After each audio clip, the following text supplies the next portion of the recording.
നമസ്കാരം. നമ്മുടെ ചാനലിലെ പുതിയൊരു വീഡിയോയിലേക്ക് എല്ലാ പ്രിയപ്പെട്ടവർക്കും ഒരിക്കൽ കൂടി സ്വാഗതം. ഇന്ന് നമ്മൾ ഈ വീഡിയോയിലൂടെ കണ്ടുമുട്ടുവാനായിട്ട് പോകുന്ന തൂയെ കുർബാനയ്ക്ക് ആ സമയത്തും എഫ് മേജർ കോഡ് ഉപയോഗിച്ച് നമുക്ക് എങ്ങനെ അന്നപെസഹ മുതൽ അങ്ങോട്ടുള്ളത് നമുക്ക് എങ്ങനെ വായിക്കാം എന്നതിനെ കുറിച്ചാണ്.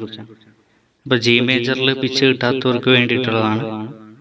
അപ്പോൾ അങ്ങനത്തെ സാഹചര്യത്തിൽ നമുക്ക് എഫ് മേജർ കോഡ് ഉപയോഗിച്ച് എങ്ങനെ ഇത് വായിക്കാം എന്നതിനെ കുറിച്ചാണ് ഇന്ന് പറയാനായിട്ട് പോകുന്നത്.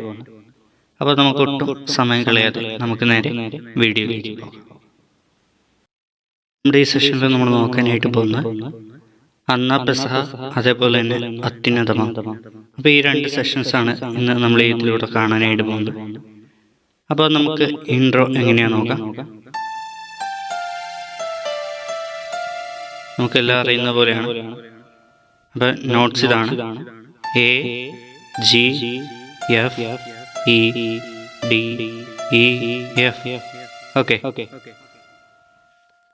ഇനി നമുക്ക് കോഡ് ചെയ്ത് നോക്കാം. അന്നപെസഹ തിരുനാളിൽ കർത്താവരുളിയ കൽപ്പന പോ തിരുനാമത്തിൽ ചേർന്നിടാം ഒരുമയോടെ ബലിയർപ്പിക്കാം.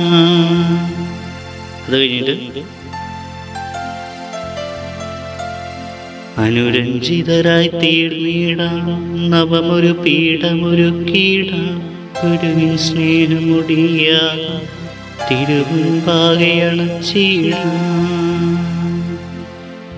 ഓക്കെ, അപ്പം ഞാൻ ഈ PDF നമ്മുടെ വീഡിയോയുടെ ഡിസ്ക്രിപ്ഷനിൽ ഞാൻ ആഡ് ചെയ്യാം. അപ്പോൾ താല്പര്യമുള്ളവർ ഡൗൺലോഡ് ചെയ്യുക. ഓക്കെ, മനസ്സിലായെന്ന് വിശ്വസിക്കുകയാണ്. ഇനി അടുത്ത് നോക്കാനായിട്ട് പോകുന്നത് അത്യുന്നതമാം എന്നുള്ള ഭാഗമാണ്. അതിങ്ങനെയാണ് ഇതിൻ്റെ ഇൻട്രോ. അത്യുന്നതമാം സ്വർലോകത്തെ സർവേശനു സ്തുതിഗീതം.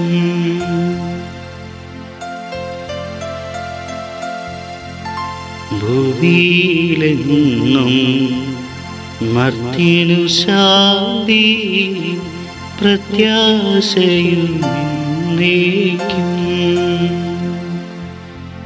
ഇങ്ങനെ ഫസ്റ്റത്തെ അത്യുന്നതം കഴിയുമ്പോഴത്തേക്കും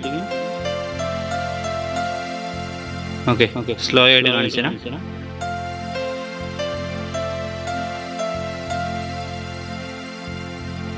ഓക്കെ, മനസ്സിലായെന്ന് വിശ്വസിക്കുകയാണ്. അപ്പം എന്തെങ്കിലും ഡൗട്ട് ഉണ്ടെങ്കിൽ തീർച്ചയായിട്ടും ചോദിക്കുക. അപ്പം അറിയുന്നത് പോലെ ഞാൻ പറഞ്ഞു തരാം. അപ്പം ഇനി നമുക്ക് അടുത്തൊരു സെഷനായി കാണുന്നതായിരിക്കും. നന്ദി, നമസ്കാരം.